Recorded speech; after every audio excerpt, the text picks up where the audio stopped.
Hello and welcome, everybody. My name is Tommy Gilmore with Noisy Bird Digital Marketing, and you are watching another episode of Wingin It.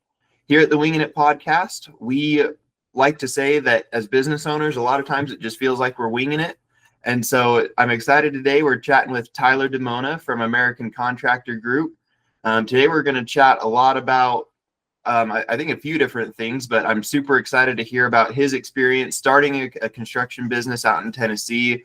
What it takes to run a successful business. And then I'm pretty excited because today we're going to maybe get into some mystical stuff, some stuff that has to do with our mindset and the things that we have to get into with our faith as business owners. And we're not going to talk about specific dogma necessarily, but just the mindset that it takes to overcome challenges, create a successful business, and ultimately hit the goals that we want to hit. So Tyler, thank you so much for joining me today. I'm super excited to chat with you. Yeah, thank you, Thomas. I appreciate it.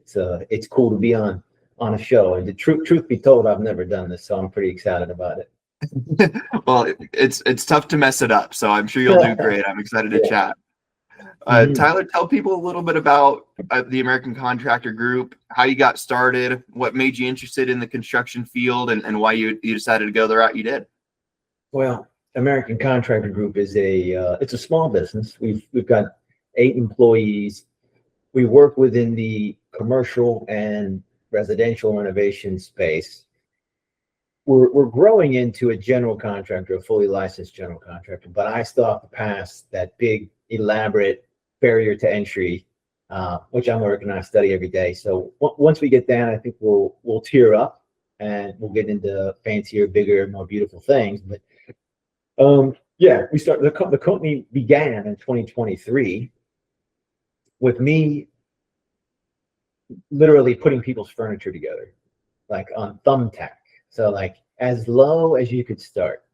That's how I began. Now there's a whole backstory as to why I decided to become an entrepreneur at the tender age of 40, which is I would say by all intents and purposes pretty late start if you're going to be an entrepreneur, but in some regards it was beneficial because I had some credit established, things like that helped. But I decided to start my own business because I think it always had been in my soul from a young age. I didn't perform well in school, and I think if you read any books on entrepreneurship, you're gonna see that that's a pattern. A lot of people just really didn't color within the lines real well, and that leads to different outcomes for different people. But I think that was just an early tell that I had sort of a creative side to me that needed room to expand. So I tried a lot of different entrepreneurial activities before actually settling on construction. Multi-level marketing. I'm sure a lot of people that are tuning into this maybe have tried it, heard of it, been prospected. And that actually, I learned so much from that experience. When I was in Seattle, this was 2014 to 2022. Most of the time I was there, I was trying to build a multi-level marketing business. Okay. So I'm like talking to everybody I come in contact with at the gym, the gas station, the grocery store, wherever I went. And there's a tremendous amount of failure in doing that. So I basically got the most intense crash course in sales you could possibly get. I mean, everyone thought I was weird. I got rejected every single day for like 6 years. So I'm not saying you need to do that, but I definitely set the stage for the sales and marketing aspect of the construction whenever that actually launched. I was no stranger to knocking on, an establishment's door, walking in, introducing myself, building rapport, and then handing a business card in a way that leads to something.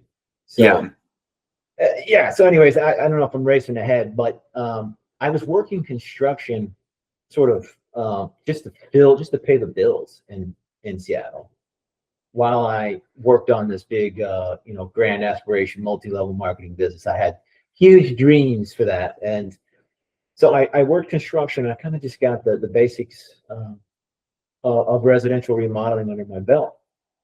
And now I wouldn't say enough knowledge to be anything but dangerous at somebody's house. So I think that's most entrepreneurs. When we start, I think we don't know what we don't know, and that's probably why we feel like we can start our businesses. If you told us, oh, but you're gonna have to do this, this, and this, and this, and this, then a lot of us would say, okay, yeah, I'll stick with what I got right now. Thank you very much. Yeah, and I picked up enough knowledge to understand that I actually didn't dislike doing construction. That was probably the biggest takeaway. And somewhere in that process, I met an old Marine that's starting a business, and he brought me on purely as a salesman. So I actually left construction just to do construction sales. And that was kind of nice. That sort of like took the sales background that I had been building and channeled it into the future business I was going to be running. There's no way I could plan that. It just sort of happens. So this guy gives me, a commission rate, sets me loose, and I start selling the construction. And then we run into the problem of subcontractors not actually executing the job, so my commissions aren't being paid. So I said, maybe I should just roll up my sleeves and do the work and sell it. And you kind of see where this goes. Like, I start realizing I can do the work, I can sell the work. Why, as soon as I can, I'm going to just take over the operations myself, especially when the gentleman in charge didn't want to take the risks that I thought were appropriate. That's where I realized, okay, if you've got a threshold for risk, you understand how to the basics of doing construction, and you can sell, you should probably start a business, Yeah. So, yeah, so I did a lot of work for Ben. Great guy, I have nothing bad to say about him. But 2022 came around, and me and my girlfriend, who I live with now in Charleston, South Carolina, we decided, let's make a move to the East Coast. We were tired of the West Coast. We moved. She left her job at Amazon. I have a job worth leaving. I mean, Ben shut his business down the same year I left. So it was like there was nothing to go back to anyway. So I literally came to Tennessee, and I stayed with my parents in their spare room for about 18 months. Oh, man. And it was very tough because, you're 40, you're living at home again. You and the girl you love is crammed in the upstairs. It shrinks your confidence for sure. If you dwell on it. So I had all that in the background. And I started applying I thought I was going to get a remote sales job. It wasn't immediately clear that I was going to start a business, because I thought I've got about a year to get this solved before I start to annoy the love of my life, and that goes south, right? So I started applying, and like trying to sell myself to some employer, it just didn't feel right. I don't know how else to explain it. I thought, you know what? I'll bet if I take what I learned here in my hometown, Johnson City, Tennessee, and I just go out and put myself out there, do my best work, be authentic, I can get something going. And so I just rolled the dice. I went and got some general liability insurance, a small bond, and then I had just a little bit of tools. I didn't even have a vehicle. I didn't even have a truck. I was borrowing my mom's car to start at 40. Okay. And when I moved, just for anybody who's starting or thinking about starting, when I moved from Seattle to Tennessee, it was basically about as low as you could get in life. I mean, I had about $4,000 in my name, really no assets. I did have credit built, which I would say was huge. So that was my advantage. I had some credit cards that I could leverage to sort of expand a little faster. But I didn't have anything. I didn't know anybody in Johnson City. I hadn't lived here in 2 decades. So it's like starting over in a new town. But one customer at a time. I started building a reputation. I started hiring people by the spring. So I started in January 2023. By the spring, I had some subcontractors working for me.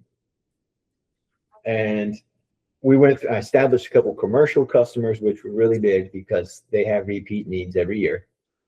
So even though they don't always ask you to do a $50,000 job or a $100,000 job, all year long and keep you busy, which was very useful for my type of industry. And end of the first year, we hit $280,000 revenue, which, from 0 to 280 is pretty exponential. The second year, still no employees, all subcontractors. We went up to 615 in revenue, which is another, basically tripled the second year. And along the way, I had some massive disasters, I will say. Like year one, I had hired a guy that really had no business being unsupervised. So this was on me, not him. He was hanging some sheetrock in an vacant apartment.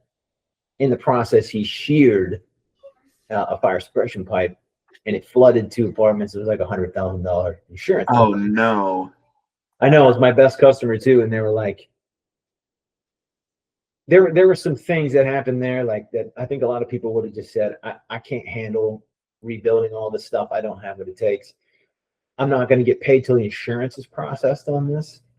So it was a lot of faith just in that alone, to stay there, get it done, not push them off to my insurance and say, I can't handle this, hire somebody to fix my mess. I stayed, went through the crucible that was. I mean, there were some nights there to fix that. I was working till midnight, 1 o'clock, and then up again the next day at 6. If you're a startup entrepreneur, a lot of that stuff happens. And the weird serendipitous part of this, and I'll circle back to this in the mystical aspect of our interview, but is it ended up giving me about $45,000 of working capital to go into the next year.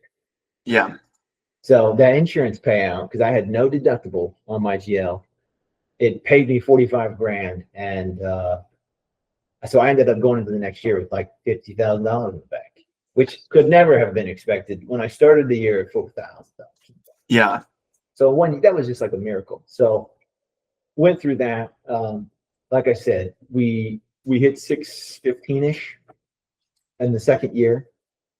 I had actually bought a truck the first year, and it was a beautiful, beautiful truck. And I let a subcontractor use it to do a job, which he wrecked it in a catastrophic way. Oh no! Coming down the mountains from the job, he fell asleep behind the wheel. Oh man! Veered into oncoming traffic and crushed another truck head on. Yeah. I mean, $1 million claim. $1 million. This happened in June. April, a couple months prior, my insurance broker came to me and said, "You are massively underinsured. I really think you should consider getting full coverage everywhere." And I just went, "Do it. I don't care what it costs." No calculus, nothing. I just said, "Just do it." And he pushed all the insurances up. And then in June, I have a catastrophic loss that takes pretty much all my insurance to cover it. And I mean, I've been bankrupt, ruined had I done that in April. So, I mean, I'm a big proponent of insurance now, but but you got to think, like, being a startup business with not a lot of predictable cash flow, why would I choose to up my overhead that much? It really wasn't very logical, but I went with it and it paid off. So that's another one of those weird things. Like, a lot of these decisions aren't going to be rational along the way. And if you do everything from a rational point of view, I think it could still work. I just think you may miss some of these quantum leaps, because the quantum leaps are uncomfortable, weird, unpredictable moments. You can't plan them when they come. You just go with it. It's a weird experience. There's a book by Price Pritchett called Quantum Leap. It's super thin. You can read it in one night, easy. Read that book, because that book has the secret to this quantum leap thing in it. And he basically just describes the emotional feeling of them. And that's how you know you're in one. Yeah. You either rise to that weird emotional, step up, or you just say, I really don't want a quantum leap, and you stay where you're at. I mean, it's no wrong answer. Yeah. No, and I know exactly what you're talking about. I think we'll dive into mystical stuff here a little bit, because there have been times in my business where my gut tells me to do something. I mean, even starting my business. So, I mean, just a little bit of background. I was working for the government. I was only making $20 an hour. And my wife stopped working so she could go back to school. We had 2 kids and one on the way, but we had a nice little bank of like $5,000. We're like, hey, we can dip into this, $100 here, $200 here. That'll get us through the next 2 years while my wife's at school. Well, about 4 months into that process, my transmission goes out, and there goes like $4,300. So now we have $700 in savings to survive the next 2 years. And I'm like, that's just not going to work. And so I left my government job. I went back to door knocking. I was literally a door-to-door salesperson at 30 years old. And, very much similar to you, where it's like, man, like life just dealt me a really cruddy hand, and nothing I'm doing right now makes sense, but it's all gut. It's just, this feels like what I need to do. Because what that let me do, looking back now, I understand what that let me do is in the off season, I could build my business. I was working 60, 70-hour weeks for 4 months, but I made more in that 4 months than I did working a whole year for the government. And then I could then in the other 8 months build my business and, spend some time with my family and stuff like that. And I did that for 2 years, and it sucked. But at the end of the 2 years, I could look at it and say, okay, I can do this full time. I've got a little bit of a buffer. I've got this money that'll come in, in October and January for my back end payments. And with that, I should be able to survive and start my business. I don't need to pull as much out. I can reinvest into the business. And that's really how this got started. And I've made other decisions based on gut as far as like hiring people and things like that, where I'm like, money's tight and it doesn't make sense to hire somebody right now, but this is the person I need on my team. And just those things come along. And I like what you're saying about a quantum leap. I'm going to read that book. That sounds really cool, because it really does. It takes that leap of faith and it takes you to the next level. And it's actually not called quantum. I'm sorry, I got it all wrong. It's called U Squared. U Squared. There's the book right there. I'm advertising for Price Pritchett. But yeah, this like I said, it's paper thin. You can read it in one night and you won't be able to stop. I mean, it's suspend disbelief. That's a chapter. Think beyond. Ignore conventional wisdom. Like you ignored conventional wisdom by hiring somebody without the capital there, without the clear runway for it. And it's like, somehow, some way, things form around these decisions. That's the spiritual component that I really wanted to interject into this. Like, if somebody's going to listen to this interview and then go, is my situation better or worse than Tyler's? I mean, that's not the way to look at it. I just think it may give you some inspiration, or it may also make you think that your situation's worse, right? So I shouldn't be the metric. I think if you understand that these decisions are uncomfortable, and the more of those you're willing to make, and then maintain the belief that the decision was the right decision, things will start forming around that faith. And I can't explain it. I don't know how that works. There's some people that are trying to explain it these days, like Joe Dispenza and all them, but it's still pretty much a mystery. And I don't know. I think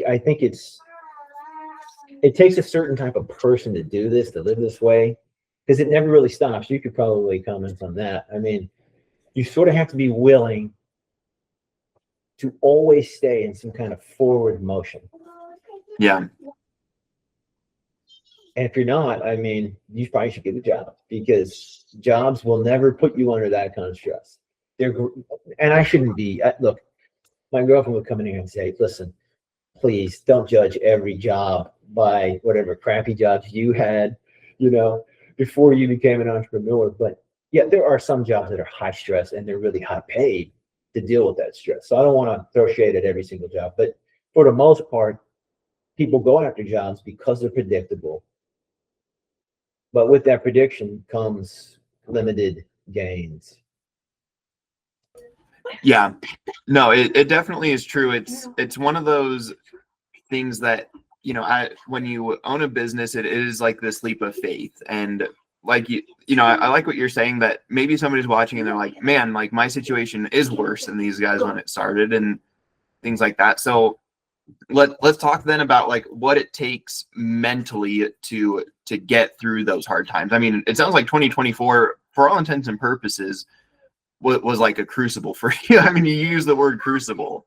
You had this catastrophic car crash. You had a huge insurance claim that could have ended your business. I mean, you had all of these things happen last year that really tested the mettle of you as a business owner, of your business as a whole, and probably tested other aspects of your life that we don't necessarily need to talk about. Like those things can bleed into your personal life or financially or whatever. Like those things can happen. So for you, like when you're in bed at midnight or 1 a.m.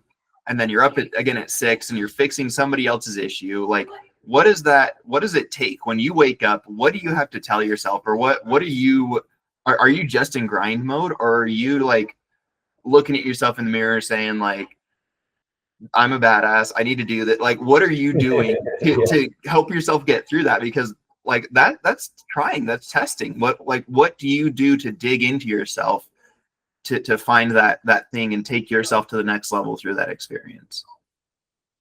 No, it's not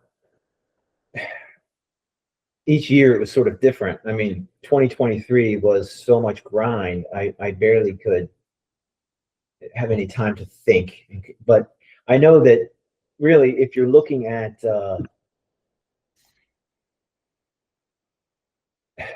if you're looking at each year as a balance of belief and then fear, I know this is oversimplifying it a little, but it really does need to be weighted more heavily in favor of faith and belief. And how you do that is what you're asking. I do think each day when I drove into work, and I remember this, I had a song. What's the name of it? Break My Stride. It's like an 80s song. Oh, yep. And I changed the words to my goals. So I'd sing along with that song, and I had my goals in there, and I would key myself up emotionally to a high, almost like a euphoric place. No matter how bad things were, I would sing that song driving into work. Really, the drive in was like a driving meditation almost. So I used those drives, and then once I was at work, I became a little bit more focused on the immediate situation. But and I do think bouts of fear, because your body's trying to control outcomes and predict the future, and it can't see the way forward. So it puts the worst possible scenarios in front of you. And I think it's your job to back those away and recast a vision.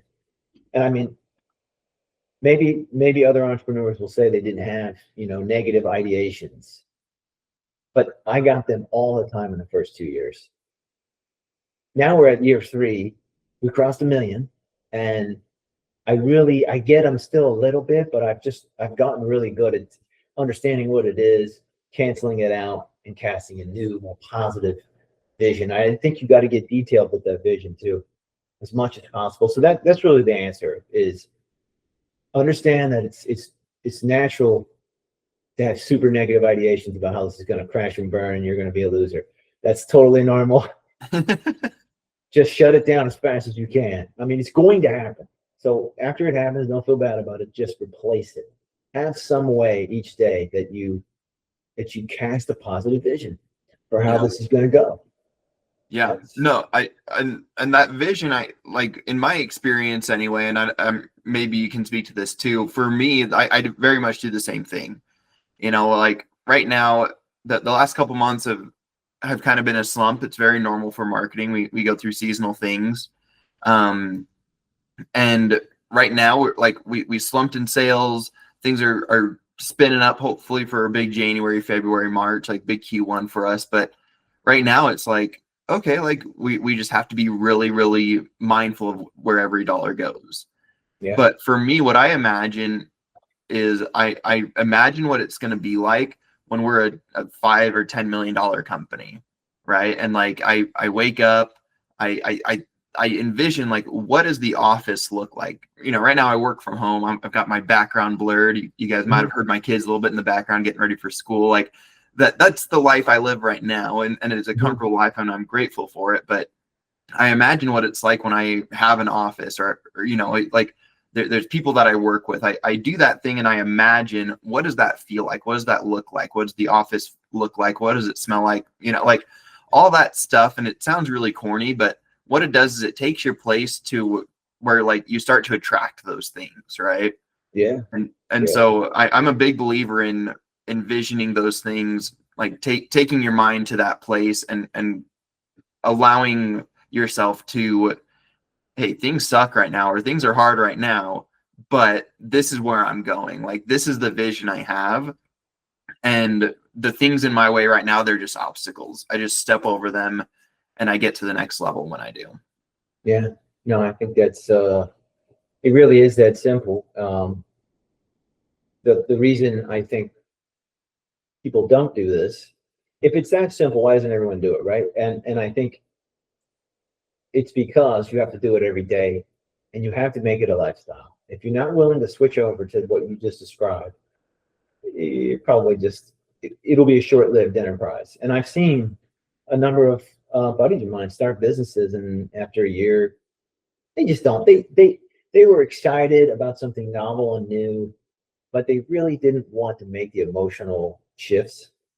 That's a lot of what it is. It's an intellectual and an emotional shift that have to be on the same page. So if I'm thinking I'm going to have $5 to $10 million of revenue and a nice office, but I don't emotionally get excited about that and color the thoughts, it's just sort of not like this. Yeah. You know what I mean? The heart and the mind. That sounds like some Eastern weird Asian stuff. And I love Asians, by the way, but my point is, like, that sort of goes back to like the Buddhist and the chakras, and I'm not into that stuff. I'm just saying, like, I think your mind and your heart, the thoughts you think and the way you feel about them need to be the same. Yeah. And the more I've done that, the faster and easier this has gotten.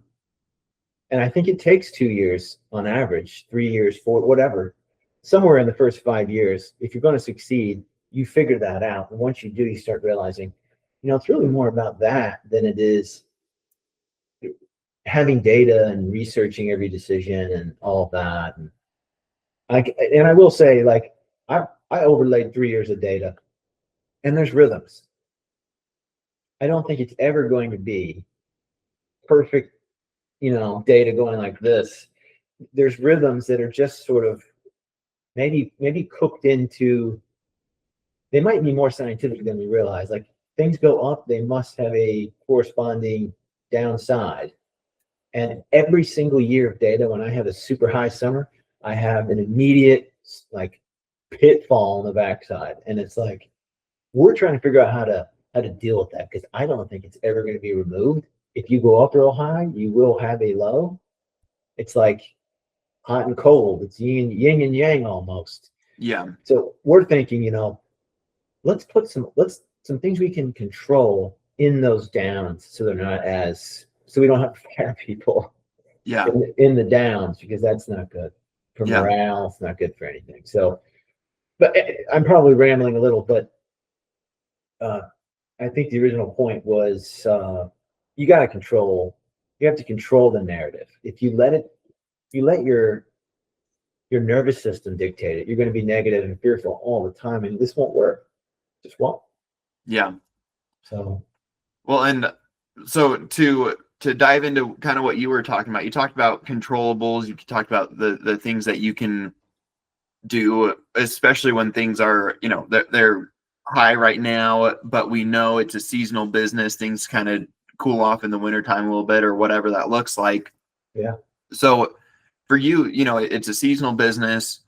What do you guys do marketing wise? Do you try to market hard in the summer and then carry that over into the winter? Like, what is a challenge that comes with that? What are you guys trying? What's worked for you to be able to accomplish that? Yeah, it's worked. Or I guess, what are you trying? It doesn't have to be something that's worked, but what ideas do you have? What are you trying? What are you doing to, what controllables are you putting in to try to avoid those lows a little bit more? Well, The answer is part spiritual, part mystical. We've built a network over the last 3 years of realtors, commercial entities, homeowners. We've got some signs that go with us anytime we're working in somebody's yard. We put those up. I'm sort of reintroducing sales right now, but I guess I just believe wholeheartedly that, to tell you the truth, from that, we had it so after August, we had our huge summer month, and we went down to a literal pit in September. And we did have to release a few people this year. Some of them had bad behavior anyways, and it was coming, so it was easy. But a couple people, when the hours shrank, they said, I can't do this, I got to go. And I said, I understand. And we lost a few good people, which sucked.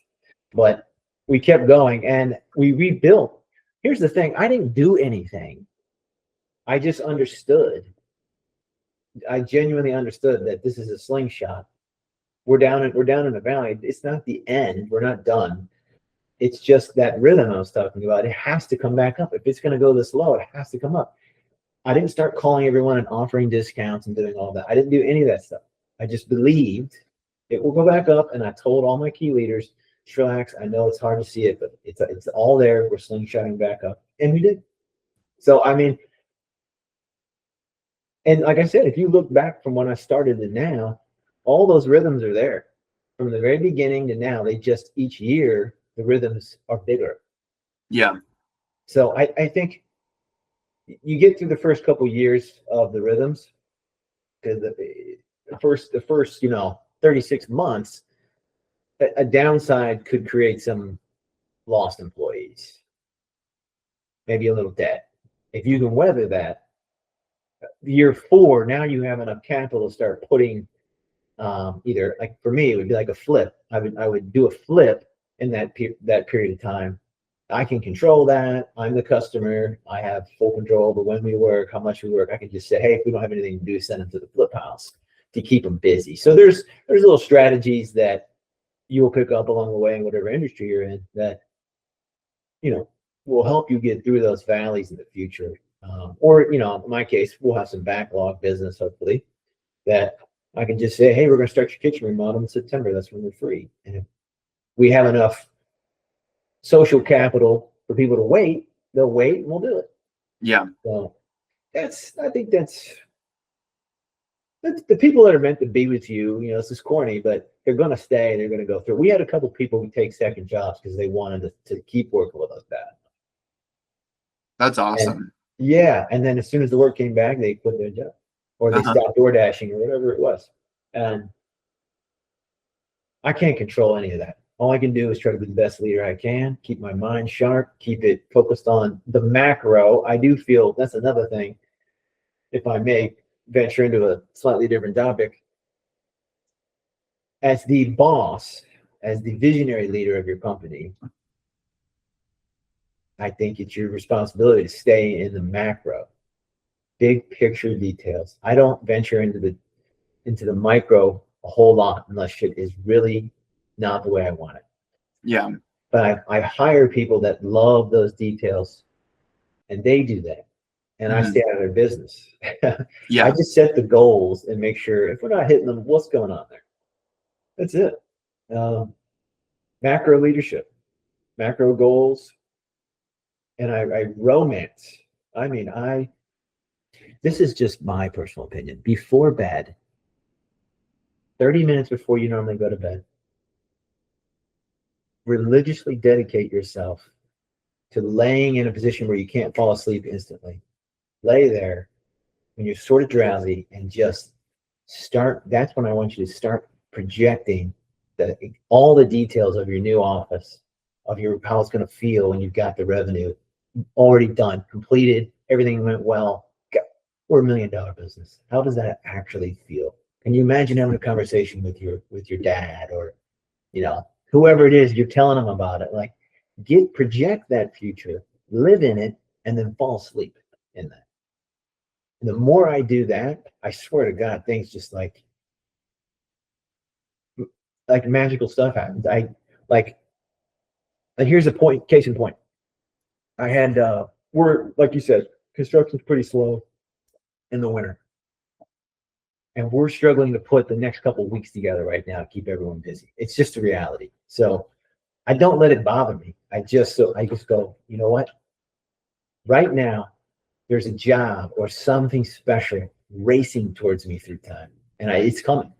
And I just sit here and like in anticipation of it. And I don't sit and wait for it or look for it. I think about it and then I release it. Right before this call, I got a phone call from a realtor, and she told me she's got a home inspection report. She needs all this and drywall and this work. Can you get over here tomorrow? It's urgent. We're running out of time. I'm like, well, it's perfect. We need something urgent right now. Here it is. You know, it's just if you have the faith and you let go, it usually happens. I don't know how else to put it. Yeah. No, I definitely have seen that in my own business. Those times where I feel like I'm in line with my purpose is kind of the best way I can put it. Like when you're in line with what you know, hey, this is what I'm going to be doing. Like I know what it feels like to have the office or like whatever your goal is, right? Like, yeah. I know what this feels like. I know what I know how I am. I know what kind of person I am. Like, I know what it takes to get there. All of these things, like if you can get in that place consistently, and if you can be in line with that, like you talked about, kind of put your heart and your mind in line with those things, like those opportunities literally do just fall out of the sky sometimes. It feels like, you know, like when we first started, I was taking jobs for $200 a month, $300 a month. And then when my business partner and I, you know, when I went full time, I said, my minimum is $1,000 a month. Like, that's just what I'm going to take. And we grew over 50% this last year because I did that, you know, and so the first year we went from $18,000 or $19,000 just because I was working part-time and just taking whatever I could, to my first year in business, we did $120,000 with over a 50% margin. And so, you know, it's different businesses, you know, when you're talking about yours, it's $1 million and you have a 20% profit margin, or, you know, whatever that looks like for construction. 20 to 30% is probably industry standard. I don't know exactly where you're at, but you've got a lot of labor, you've got a lot of materials, things like that. So that profit's a lot smaller. And for us, it's like, okay, like the first year we were super happy with what we made. And then this next year we've grown over 50% and we're still super happy with what we're at. But next year our goal is $1 million. And it's just like taking it to that next level. It's all right. Like, this will be about 4x what we did this year. Hopefully we can do it. But I you know, the point is, you have to kind of put yourself in line with that thing. You have to project it. And then, I mean, I just found the right clients that I wanted to take on, that I wanted to work with. We found a niche that we enjoy working in. And now we feel like we really honed things in this year. We grew our team from 3 people to 6 people. And so now we're like, all right, like the team's solid. We have the right people in place. We just need the right clients to get everybody from part-time to full-time. So that's the big goal. That's the big projection that I'm making into 2026. And that's like, I don't know, when I feel in line with that, I find the right clients. It either comes in as a referral, or like they just call me out of the blue, or like these things just happen. And it's like, man, like, you know, a realtor just needs something and they need it tomorrow, and perfect, because I need something tomorrow too. Exactly. Like, those things just happen cosmically, that, like, you know, you call it God, call it the universe, call it serendipity, whatever you want to call it. But like, this is just a true law that I know definitely has happened for me in my business, and it's happened for you multiple times too. You know, that your insurance agent calls you out of the blue, whether they need money or what.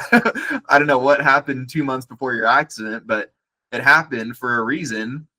And that reason was because otherwise it would have been catastrophic for you, right? Like those things just happen. It's almost like in a weird sense, when you set these goals and you actually emotionally commit to them, something changes in the deck of events in front of you. And now you're going there, and all of it's in a weird way prearranged as long as you don't change the goal. Yeah. And every time, and that's another problem, is like switching all the time. I found that to be damaging to how fast things happen. So I think, think long and hard about the goal you want before you set it, and then commit to that emotionally. And I think it's gonna unfold a lot faster and a lot smoother, because I was just constantly like, even though I set the goal, I actually, funny story, the first year I said, all I want out of this is I'd like to have, what was it, $50,000 in the bank by the end of the year. And like I said, I'm assembling furniture, setting this goal. So it was sort of unrealistic. I sang a song believing it all year. We had that big loss with the apartments. That was in September. So we were almost to December, end of the year. We have that loss. We go through the loss. We get the insurance check for $45,000. I'm up. I actually had a little bit in the bank. I had most of the year, like $4,000 to $7,000 in the bank. So I'm singing that song every day, and it's like not even close to reality. I'm like, I'm gonna have 50,000 in the bank, and I got 7 in the bank, and we're 3/4 of the way through the year. Why would anybody believe rationally that you were going to get there? And then we had a disaster that turned out to be how we got there. And I ended the year with that amount of money in the bank, and I didn't lose the customer. They still hire me today. So it's like, I don't know what to say. Like, if you believe in something and you just continue in that belief, it will take shape. One thing I'm questioning is, I said by the end of the year. That was always what I said. I'm going to have 45,000 or 50,000 in the bank by the end of the year. And it didn't happen until the end of the year. What if I'd have said by mid-year? So I started thinking, like, I got to be careful exactly how I phrase these things, because it will take that shape. Yeah. It will take that shape. It's that powerful. It's that powerful. Well, Tyler, this has been a super awesome chat. I do want to be respectful of your time. I know that, you've got guys that you're running and things like that. I wanted to ask you one more question. But before the call, you said you knew exactly what you were going to talk about. So I'm really excited to hear it. But, sale or business advice, like what's a piece of business advice that you've either been given or read or whatever, and then you implemented it and it really just took everything to the next level for you?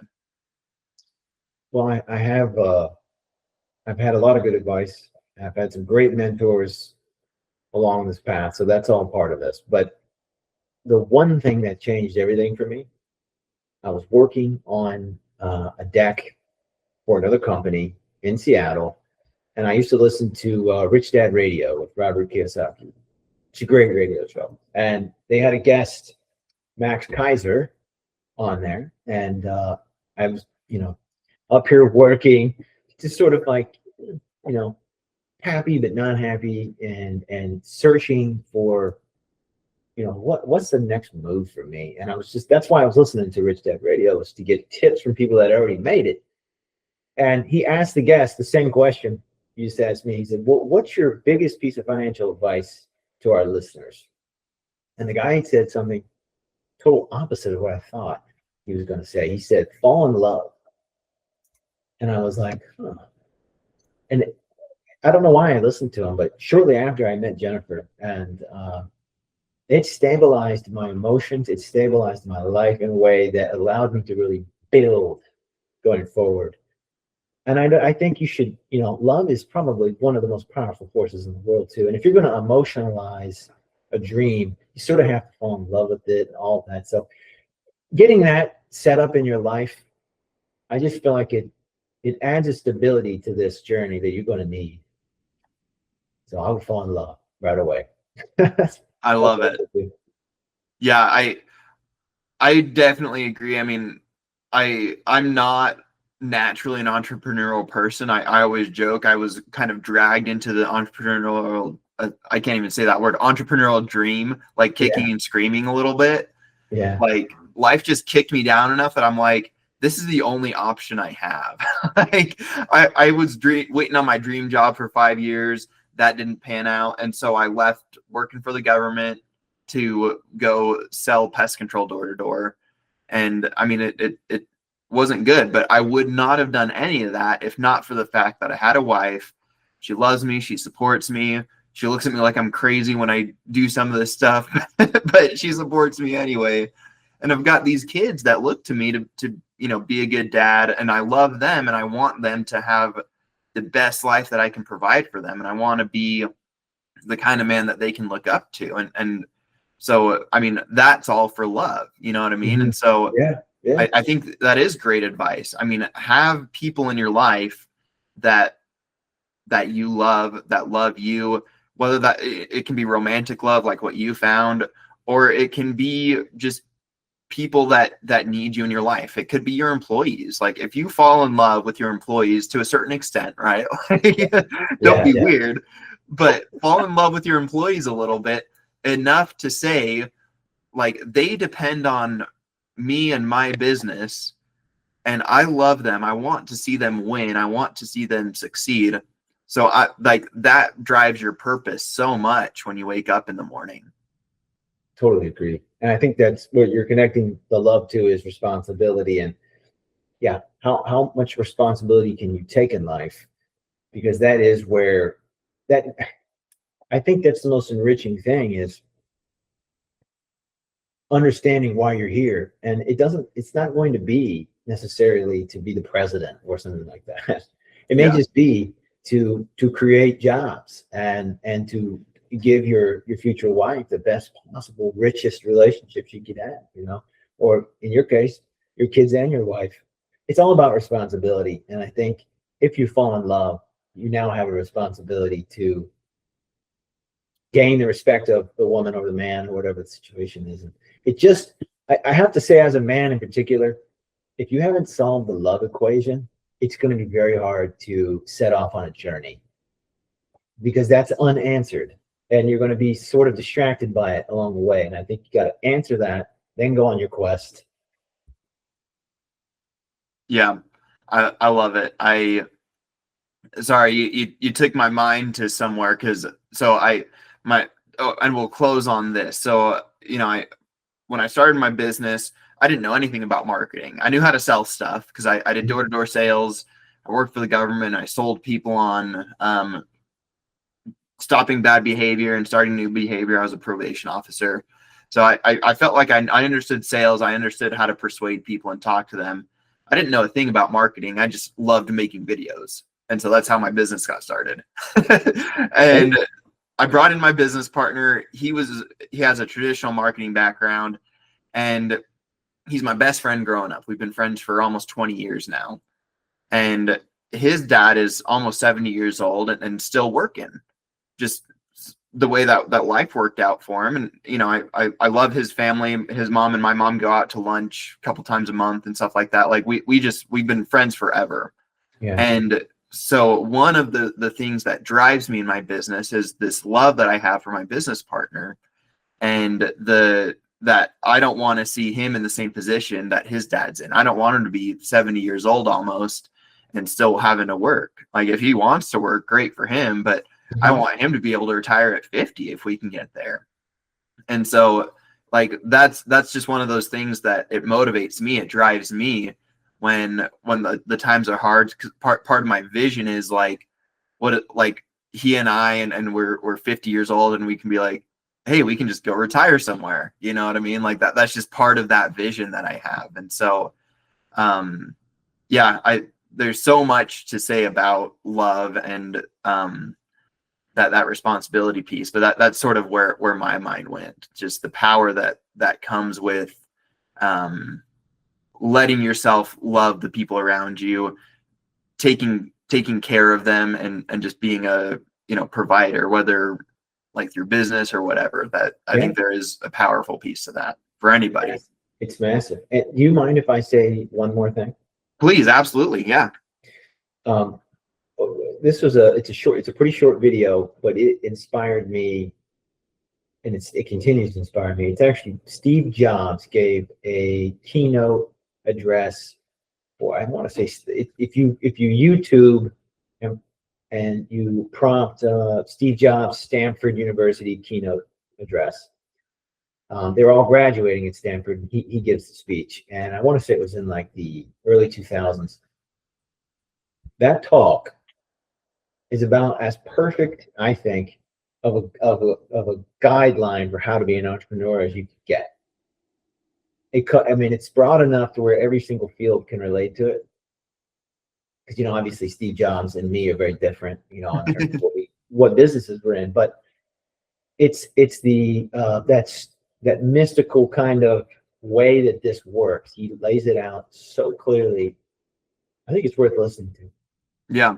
I've got it pulled up. It says Steve Jobs 2005 Stanford commencement address. So if you're watching, guys, go take a look at it. I'm excited. I'm going to go watch it after we wrap up here. So for you, is there anything that's like a key takeaway from that you're thinking of? Yeah, for sure. There's one sentence in there where he says, look, you cannot connect the dots looking forward, only in reverse. So if you think you're going to make a beautiful plan and it's all going to go that way, just stop. That's an illusion. Have a goal, let it unfold. It's not going to look like you think. I can promise you. So that being said, the quicker you abandon yourself to having any control over this and just show up and keep your mindset right, it'll work. Yeah, I definitely true. I love that. And what's amazing, and I read Creativity Inc. I don't know if you've ever heard of that book. It's one of the first key hires for Pixar, and he talks a lot about Steve Jobs. It's one of my favorite parts of that book. But I didn't realize Pixar was unprofitable for like 15 years before they even made Toy Story. Pixar was around for like almost a decade, I think, before they even made Toy Story. They were just, nobody was making animation on the computer. And so they were literally trying to crack that and figure it out. And there were times Steve Jobs almost shut them down because he's like, this just isn't going to work. So it is amazing. Like you don't know when you're putting these things together what it's going to be or what it's going to look like. But now, everybody knows Pixar, and looking back, those things make sense. But I'm sure at the time, for 10 years, Steve Jobs is like, I got to shut this thing down. It's losing me money. And I mean, you could say the same thing about the Wingin It podcast. I mean, it's relatively small and unknown right now, but if your vision is clear and you emotionalize it, the time from this to that manifestation, when you look back, there will be no telling how it all came together. But if that's really what you want to be a part of your marketing company, podcast, marketing, the beautiful combo, by the way. I think that'll work really good. That'll be cool. And I can't wait to see, I'm one of the early podcasters that was on your show. But if it's really what you want, it will happen. Yeah. Well, I appreciate that. And I think that it's easy to look at these inspirational stories and say, okay, yeah, like that makes sense. But when you put it like that, it does mean a lot. Like I hadn't even thought about it that way. So I appreciate you connecting that dot for me today. Nice. Tyler, I super appreciate your time, man. This has been really fun. I think that you packed a lot of value into the mindset, the sort of the spiritual, the vibration, whatever you want to talk about with it. But the way that you put it all, I definitely agree with. If people want to learn more about you, want to learn more about your company, what's the best way for them to do that? We have a website. We just built it. It's www.acgstrong.com. Awesome. Like strong muscles. Yeah. Well, I'll put the link in the description. That's about it, man. Okay. Yeah, I'll put a link in the description if people want to go check out what you guys are doing. Tyler, thanks a ton for your time. And guys, thank you so much for watching. I hope that you took a lot of value today. Hopefully we help you feel like you're winging it just a little bit less. We'll see you guys next time. We'll be here with another guest, and we'll see you then.